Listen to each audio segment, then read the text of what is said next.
55 জন বিধায়ককে এনে তৃণমূলের আলাদাভাবে বিরোধী দলের তকমা চাইতে পারেন, আলাদা পরিষদীয় দল? আমি এরকম জানি না, গল্পের গরু আমি তো গাছে ওঠাতে পারবো না। আমার কাছে এরকম কোনো আইডিয়া নেই যে 53, 55, 58 এসব কোনো আইডিয়া নেই। কিন্তু না, আপনি আসার আগে যেহেতু তাপস রায় তিনি বিজেপির বিধায়ক মন্ত্রী হয়েছেন, তিনি পোস্ট করছেন যে আপনি 50 জনের নামের তালিকা নিয়ে বিধানসভায় ঢুকছেন, তৃণমূল দলটা থাকবে না। এইটার সঙ্গে কি কোনো রকম কোনো সম্পর্ক রয়েছে আপনার আসার? আচ্ছা, আসলে তাপসদা তিনি এই বিধানসভার এর আগে ডেপুটি স্পিকারও ছিলেন, ডেপুটি চিফ হুইপ ছিলেন, মন্ত্রী ছিলেন, এখন রাজ্যের গুরুত্বপূর্ণ মন্ত্রী। আমি ঘটনাচক্রে দেখার সুযোগ পাইনি তাপসদা কি পোস্ট করেছেন। তো তাপসদা সম্মানীয় মানুষ, তিনি যেটা পোস্ট করেছেন তিনি বলতে পারবেন। আমার কাছে এই ধরনের কোনো ইনফরমেশন নেই। কিন্তু আপনি এই যে কয়েকদিন ধরে বিভিন্ন জায়গায় মিটিং করছেন বলে দেখা যাচ্ছে, এই যে বলা হচ্ছে, এইটা নিয়ে কি বলবেন? আমি তো গতকাল সাংবাদিক বন্ধুরা আমায় জিজ্ঞাসা করেছিলেন যে একজন নাকি অভিযোগ করেছেন যে আমি নাকি দক্ষিণ কলকাতার একটা মিটিংয়ে হোটেলে, দক্ষিণ কলকাতার একটা হোটেলে দীর্ঘক্ষণ নাকি বিভিন্ন এমএলএর সঙ্গে মিট করেছি। আমি আবারও প্রকাশ্যে, সংবাদ মাধ্যম রয়েছে, আমি তাকে চ্যালেঞ্জ করছি। আর আমি আইনজীবীর পরামর্শ নিয়েছি, কারণ এটাও ডিফেমেশন। উনি এটা বলতে পারেন না। আমি কোর্টকে বলবো যে তদন্ত করে আমার টাওয়ার লোকেশনটা চেক করে দেওয়া হোক, যে উনি যখন বলেছেন তার আগে কোথায় ছিলাম, আর উনি বলা পর্যন্ত আমি কোথায় ছিলাম আমি তার জন্য প্রশাসনকে জানাবো। কারণ আমার মনে হয়েছে এতে আমার মানহানি হয়েছে। আজকে একটা চিঠি জমা পড়েছে অভিষেক বন্দ্যোপাধ্যায়ের তরফ থেকে। কি চিঠি আমি জানি না, বলতে পারবো না। সই সম্বলিত কোনো চিঠি আপনি কি দেবেন? বিধায়কদের সই সম্বলিত কোনো চিঠি? বিধায়কদের সই সম্বলিত চিঠি আমার কাছে এরকম কোনো আইডিয়া নেই। আজকে তৃণমূলের তরফ থেকে একটা চিঠি দেওয়া হয়েছে, সেখানে সই ছাড়াই আবার শোভনদেব চট্টোপাধ্যায়কে বিরোধী দলনেতা করার অভিষেক বন্দ্যোপাধ্যায় সেই চিঠিতে এবং সই করেছেন এবং আজকে জমা দেওয়ার রেখে আসা হয়েছে। এবং এই চিঠিতে পঙ্কজ বন্দ্যোপাধ্যায়ের রেফারেন্স টানা হয়েছে যে তাকে কিভাবে বিরোধী দলনেতা করা হয়েছিল সেটি। আমি চিঠিটা দেখিনি, না দেখে বলতে পারবো না। এখান থেকে তো পুরোটা পড়তে পারছি না। উনি এসেছিলেন দিতে চিঠিটা? হ্যাঁ, অভিষেক বন্দ্যোপাধ্যায় এসেছিলেন। ও আচ্ছা, ঠিক আছে, বাহিনী এসেছিল, অসুবিধা দিয়ে ওনারা দিয়েছেন। আমি জানি না চিঠির কন্টেন্ট কি আছে, দেখবো, পড়ে নেবো।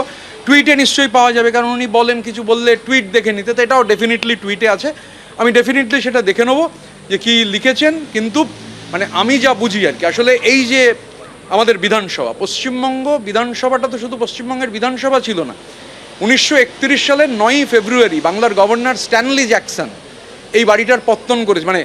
ভিত্তিপ্রস্তর 2 বছর আগেই হয়েছিল। এটা 9 ফেব্রুয়ারি 1931 এই বাড়িটা যাত্রা শুরু করে। বেঙ্গল লেজিসলেটিভ কাউন্সিল, গোটা বাংলার প্রধানমন্ত্রী এখানে বসতেন। তো এই বাড়িটার একটা অন্যরকম গুরুত্ব রয়েছে। আর ওই স্পিকারের চেয়ার, স্বাধীনতা পরবর্তী সময়ে স্পিকারের চেয়ারের একটা গরিমা রয়েছে। সে বিজয় কুমার বন্দ্যোপাধ্যায় থেকে শুরু করে হাসিম আব্দুল হালিম পর্যন্ত স্বাভাবিকভাবে গত 15 বছরের যে অভ্যেস, প্র্যাকটিক্যালি যিনি চালিয়েছেন, আমি উইথ অল ডিউ রেসপেক্ট, স্পিকারের চেয়ারের ব্যাপারটা এই যে ধরুন কমনওয়েলথে স্পিকার আর যান না, কেন যান না? কমনওয়েলথে স্পিকারের যাওয়া বন্ধ হয়ে গেল পশ্চিমবঙ্গের বিধানসভা। এটা আমার ধারণা একটা অভ্যেস পরিণত হয়েছিল। এই যে বসিং অ্যাটিচিউড, আমরা যা বলে দেবো তুড়ি মেরে, এই বসিং অ্যাটিচিউডটা কোথাও কাটছে না। রাজনীতির সঙ্গে যোগাযোগবিহীন মানুষজন, গ্রাউন্ডের সঙ্গে, গ্রাসরুটের সঙ্গে কোনোই যোগাযোগ নেই। আমি দুটো নাম তো শুনলাম, গ্রাসরুটের সঙ্গে কোনো যোগাযোগ নেই। তো স্বাভাবিকভাবে দিয়ে এটা আমায় তো অ্যাড্রেস করেননি, যাকে অ্যাড্রেস করেছেন অনারেবল চেয়ার বলতে পারবেন। আপনি দুবার রাজ্যসভার সাংসদ ছিলেন, এই যে বিরোধী দলনেতা নির্বাচিত বা মনোনীত করার প্রসিডিওরটা ঠিক কি? দেখুন, নর্মালি যেটা হয়, এটা এমএলএ এমপিদের, যখন আমি এমএলএ বলতে পারবো না, এমপিদের ক্ষেত্রে এটা হচ্ছে বসে আলোচনা হয়, সবাই স্বাক্ষর অ্যাটেন্ডেন্স হয়।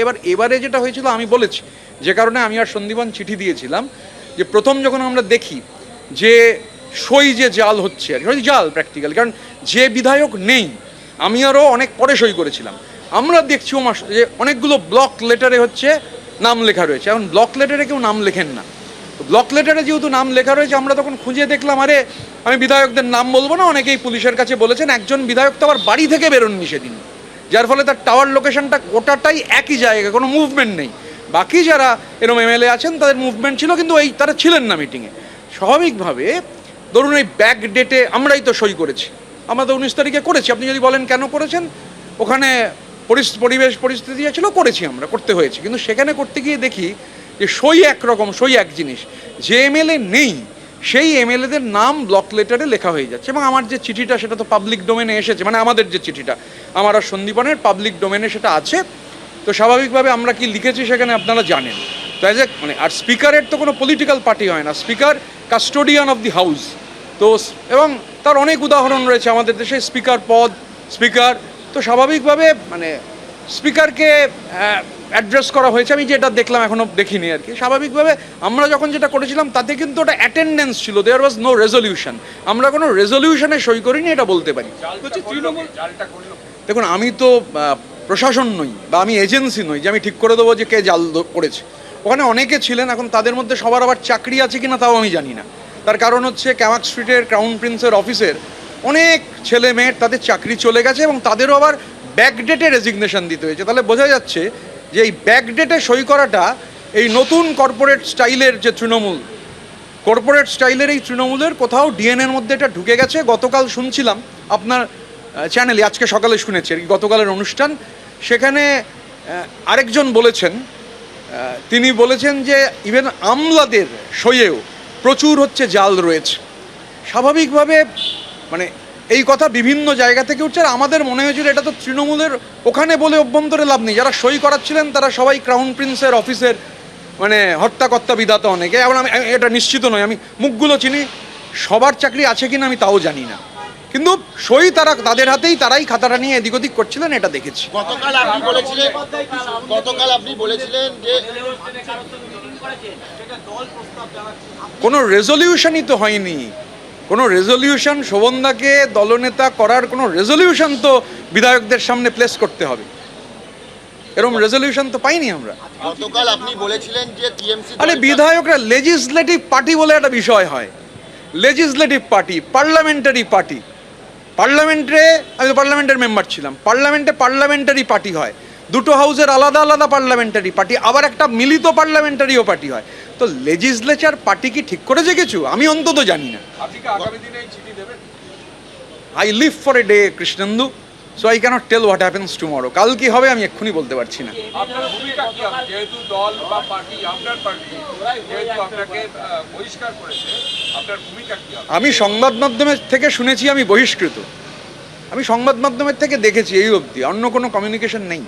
গতকালকে আপনি একটি ইন্টারভিউতে বলেছেন যে আমি তো স্পিকার নই, I am not the speaker, তো সেটা স্পিকারকে অ্যাড্রেস করা, সেটা স্পিকার বলতে পারবেন। How can I tell that? গতকাল আপনি একটা ইন্টারভিউতে বলেছেন যে আপনি টিএমসি দলটা থাকবে না, কিন্তু আজকে যখন আপনি ঢুকছিলেন বিধানসভায় বললেন যে মমতা বন্দ্যোপাধ্যায় আপনার নেত্রী। আমি কোথাও গতকাল না, সেই অবস্থান থেকে সরে আসা? কোনো অবস্থানের ব্যাপার না। আমি কি বলেছি যে তৃণমূলটা একটা গ্রাসরুট পার্টি, লড়াই সংগ্রামের মধ্যে দিয়ে তৈরি হওয়া পার্টি। মমতা বন্দ্যোপাধ্যায়ের তার নেত্রী টল লিডার, এবার পার্টিটা হাইজ্যাক্ট হয়ে গেছে। একটা ধরুন আমরা কি পার্টি, আমাদের পার্টির নেতা কে, মানে যার সঙ্গে আমি কমিউনিকেট করি, তো আমার কমিউনিকেটিং মিডিয়াম তো পার্টির কেউ নয়।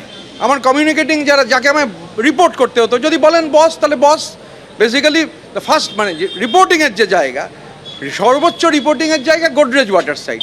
তা আমিও এটা অস্বীকার করবো না, কারণ যেটাই সেহেতু কমিউনিকেশন ওখান থেকে হতো, আমিও অপেক্ষা করতাম কখন সেখান থেকে ডাক আসবে, কারণ ওটাই মাধ্যম।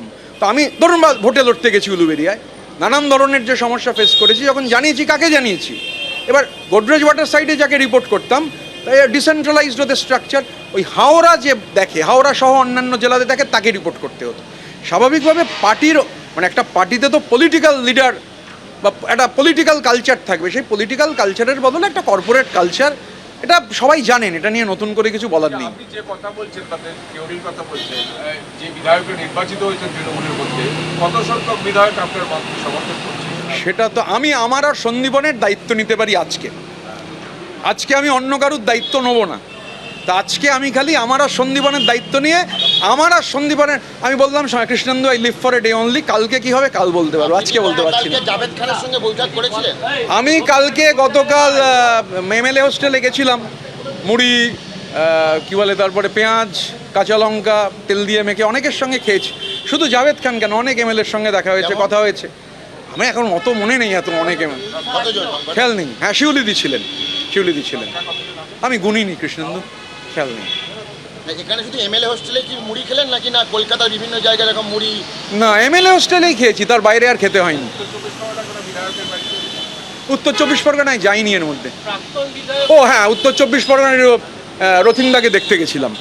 হ্যাঁ ঠিক, রথিনদার বাড়িতে গেছিলাম, কেন অস্বীকার করবো। পাশের ধারে কোনো হোটেলে আমি রথিনদাকেই দেখতে গেছিলাম। আর বাইপাসের ধারে কোনো হোটেলে কোনো না, ওটা যিনি বলেছেন তাকে তো আমায় প্রমাণ করতে হবে যে আমি কোনো হোটেলে মিটিং করেছি। বা কোনো উনি আবার আমি ওনাকে প্রমাণ করতে হবে, তো উনি বলেছেন যে আমি একটা হোটেলে এমএলএদের নিয়ে মিটিং করেছি। সেই হোটেলের পাশে কোনো অফিসে মিটিং করেছেন? তৃণমূলের বিধায়ক, হ্যাঁ। বিরাট অংশ বিধায়ক আপনার সঙ্গে সরাসরি যোগাযোগ রাখেন, খবরে কোনো সত্যতা আছে? দেখুন, আমি খুব অ্যাক্সেসেবল, আমার দুটো ফোনে 24,000 নাম্বার আছে, আমি এক্ষুনি দেখিয়ে দিতে পারি। তার মধ্যে উলুবেড়িয়া পূর্বের 6,000 নাম্বার আছে। আমি চেষ্টা করি মানুষের সাথে যোগাযোগ রাখার। আমি যেহেতু খুব দেখুন, আমি ট্রাভেল যে আমার কোনো পাইলট নেই, আমার সঙ্গে একজন নিরাপত্তারক্ষী আছেন। আমি ভোটের পরদিন থেকে, রেজাল্ট বেরোনোর পরদিন থেকে নিয়মিত উলুবেড়িয়ে আসছি যাচ্ছি, কোনো প্রবলেম হয়নি। আমাকে হচ্ছে আপনি কথা বলতে দিন না, আপনি তো কথা বলতে না দিলে কী করে হবে? তা আমি উলুবেড়িয়া যাচ্ছি আসছি, তো আমার কোনো প্রবলেম হচ্ছে না। আমি ঈদের দিন উলুবেড়িয়া চষে বেরিয়েছি, উলুবেড়িয়া বিকেলবেলা ফুটবল খেলেছি। তো আমায় মানে এখন গতকাল থেকে গদ্দার বেঈমান এগুলো শুনছি, কিন্তু এটুকু বলতে পারি যে কেউ হচ্ছে চোর চোর চোর চোর করে কোনো কথা বলেনি আমায়, বলছে না, কোনো সমস্যা হচ্ছে না। আগামীকাল নবান্নে যাবেন? নবান্নে যাবেন আগামীকাল? আগামীকাল তৃণমূল কংগ্রেসের সংখ্যাগরিষ্ঠ হাওড়া গ্রামীণের বিধায়ক নবান্নে মুখ্যমন্ত্রী শুভেন্দু অধিকারীর প্রশাসনিক মিটিংয়ে যোগ দেবে। কালকে কি বিধানসভা আসবে না, আসার সম্ভাবনা আছে? নবান্ন যাওয়ার আগে আসতে পারি বা পরেও আসতে পারি। খালি হাতে? খালি হাতে খালি হাতে না সঙ্গে কোনো রকম? এটা তো কালকের আগে বলতে পারছি না, কালকে বলতে পারবো। প্রশাসনিক মিটিং হোক। কোন বৈঠক? প্রশাসনিক বৈঠক দুটো, কলকাতা, দক্ষিণ 24 পরগনা, হাওড়া। আমি এটুকু বলতে পারি যে আমি যে জেলা থেকে ভোটে জিতেছি, তৃণমূল কংগ্রেসের সংখ্যাগরিষ্ঠ বিধায়ক মাননীয় মুখ্যমন্ত্রী শুভেন্দু অধিকারীর ডাকা সেই মিটিংয়ে আমরা বিরোধী, কিন্তু আমরা গঠনমূলক এবং সদর্থক বিরোধিতা করব। আমরা থাকবো কাল মিটিং। ডাক পেয়েছেন কি নাকি? অবশ্যই ডাক পেয়েছি, এমনি নাকি অনাহুত হয়ে যাব নাকি মিটিং? সবাই ডাক পেয়েছেন নাকি? না প্রত্যেকে ডাক পেয়েছেন, প্রত্যেকে ডাক পেয়েছেন। কি আসবেন? আমি পুলক রায়ের দায়িত্ব কোনোটাই নিতে পারবো না। সাথে দেখা করতে গেলেন কি, মানে উনি অসুস্থ বলে? আমি তো এমনি সবার সাথে যোগাযোগ রাখি, মানে আমি তোমার সাথেও যোগাযোগ থাকে, মানে আমার যখন কোনো কাজ থাকে না, শুধু প্রফেশনালিজমের জন্য। ধরো এখানে অনেকে আছেন যারা শুধু হয়তো পেশাদারি দরকারে আমায় ফোন করেন, কিন্তু তোমার সাথে পেশাদারি দরকারের বাইরেও, প্রবীরের সাথে পেশাদারি দরকারের বাইরেও আমার কথা হয়। So I am an available person. আমার 22টা গাড়ির কনভয় নেই, আমায় চোরপিটুনি গণপিটুনিও খেতে হয়নি, আমাকে সেন্ট্রাল ফোর্সের জন্য লিখতে হয়নি। জনগণ আমার নিরাপত্তা দেবে এই বলে গলাবাজি করে তারপর সেন্ট্রাল ফোর্সের জন্য চিঠি লিখতে হয়নি। দু একজন ছিলেন, কেন মিথ্যে কথা বলবো? গতকাল থেকে বলছেন যে তৃণমূল দলটা থাকবে না, আপনার এই বলার ভিত্তিটা কি? তৃণমূল দলটা থাকবে মানে এই যে কালচার, কর্পোরেট কালচার, এই যে একটা ডাইনাস্টিক ব্যাপার, এবং মানে যিনি এই গোটাটা নেতৃত্ব দিয়ে একটা গ্রাসরুট পার্টির একেবারে মানে, এবং সবথেকে বেশি তো আক্রান্ত নিচের তলার কর্মীরা, তো তাদের পাশে তো যেতে হবে। আপনার কনভয় কমে গেছে, কনভয় আবার বাড়বে কবে সেসব না ভেবে 26 দিন ওয়েট করার তো দরকার ছিল না। আমি তো বলছি যে আমি উলুবেড়িয়া পূর্বে উলুবেড়িয়ার সরকারের চোখ রাঙানি আছে, আমার ধারণা কমে যাবে, এরপর আর মানে বেরোতেই পারবেন না।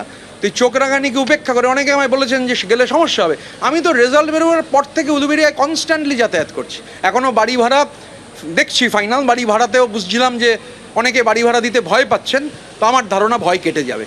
কুণাল ঘোষ বলছেন যে যদি কোনো নতুন পার্টি করেন তার প্রতীক হওয়া উচিত বালি। সে কুণাল ঘোষের জন্য আমি কুণাল ঘোষের কথার মধ্যে যাব না। কুণাল ঘোষ কী বলেছেন, কুণাল ঘোষের তাহলে আমি আজকে যাচ্ছি না, কিন্তু কুণাল ঘোষ মানে বারবার কাকে মানে ফোন করছেন, কোথায় ফোন করছেন, কেন ফোন করছেন, কী বলছেন, বা আমার আর সন্দীপনের সাথেও কুণাল ঘোষের অনেক কথা হয়েছিল। লেটস ওয়েট, আজকে সব নয় না ওপেন করলাম, করবো। হ্যাঁ, কার সঙ্গে কথা বলেছি? আমি বাংলায় বলেছি যে আমি তৃণমূল কংগ্রেস আমায় বহিষ্কার করেছেন, আমি তৃণমূল কংগ্রেসে আছি। আমি তো বাংলায় কথা বলছি রফিকুল, পরিষ্কার বাংলায় বলছি, অন্য কোনো ভাষায় বলছি না। কুণাল ঘোষ আমাদের সঙ্গে তো ক্রমাগত যোগাযোগে ছিলেন, এখন কুণাল ঘোষের জানি না হয়তো রাগটাগ হয়েছে, ঠিক আছে, কি করা যাবে, সবসময় সবাইকে খুশি করে চলা যায় না। তা আবার বললাম, আমি গদ্দার বেঈমান যাই হতে পারি, চোর চোর চোর চোর শুনতে হচ্ছে না, প্রিজন ম্যানও বাজাতে হচ্ছে, মানে প্রিজন ম্যানের ভেতর থেকে চোর চোর চোর চোর শুনতে হচ্ছে, মানে লোকে বাইরে থেকে বলছেন না আমায় আর কি। মমতা বন্দ্যোপাধ্যায় আমার নেত্রী, আমাদের নেত্রী। দেখুন, একটা পার্টি, সেই পার্টিটা ঘটনাচক্রে একটা এত বড় পোল ডিব্যাকেল হয়েছে। এই পার্টিটা মমতা বন্দ্যোপাধ্যায় যে পার্টি তৈরি করেছিলেন, সেই পার্টির বদলে একটা কর্পোরেট স্টাইলে পার্টি চলতে গিয়ে যে মানে তৃণমূল ব্যাপারটার সঙ্গে সেই যে স্ট্রাকচার অভিষেক বন্দ্যোপাধ্যায়রা করতে চেয়েছেন, ধরুন আমি তো বলিনি 26 দিন বাদে যখন বেরিয়ে সে গণপিটুনি হোক বা চোরপিটুনি হোক খেলেন, খাওয়ার পরে হচ্ছে বললেন যে সংবাদ মাধ্যম শুনেছে যে জনগণ আমায় নিরাপত্তা দেবে। জনগণ যাকে নিরাপত্তা দেবে তাকে কেন্দ্রীয় নিরাপত্তা চাইতে হচ্ছে কেন? আমার সঙ্গে একজন আমার নিরাপত্তা রক্ষী যিনি আছেন, আমার সিনিয়র দাদা, তিনি যে একজন থাকেন এই গাড়ি নিয়েই, ওনাকে নিয়েই, আরও একজন, উনি না থাকলে অন্য একজন, আমরা উলুবেরিয়া যাই, যাতায়াত করি। গতকাল থেকে গদ্দার বেঈমান এসব শুনছি, কিন্তু কোথাও চোর চোর চোর চোর শুনতে হচ্ছে না স্বাভাবিকভাবে। এবং সব থেকে বড় কথা হচ্ছে আমি রাজ্য সরকারের কাছেও নিরাপত্তা চাইনি, আমি কেন্দ্রীয় সরকারের কাছেও নিরাপত্তা চাইনি। আমরা পার্টি তো বলেনি, কোনো রেজলিউশনই তো দেয়নি, অ্যাটেন্ডেন্সে সই হয়েছিল, তো রেজলিউশন কোত্থেকে এলো? মমতা বন্দ্যোপাধ্যায়ের তৃণমূল কোথায়? গোটাটাই তো হাইজ্যাক্ট হয়ে গেছে, একটা কর্পোরেট সংস্থা হাইজ্যাক করে নিয়েছে। এবিপি আনন্দ, এগিয়ে থাকে, এগিয়ে রাখে।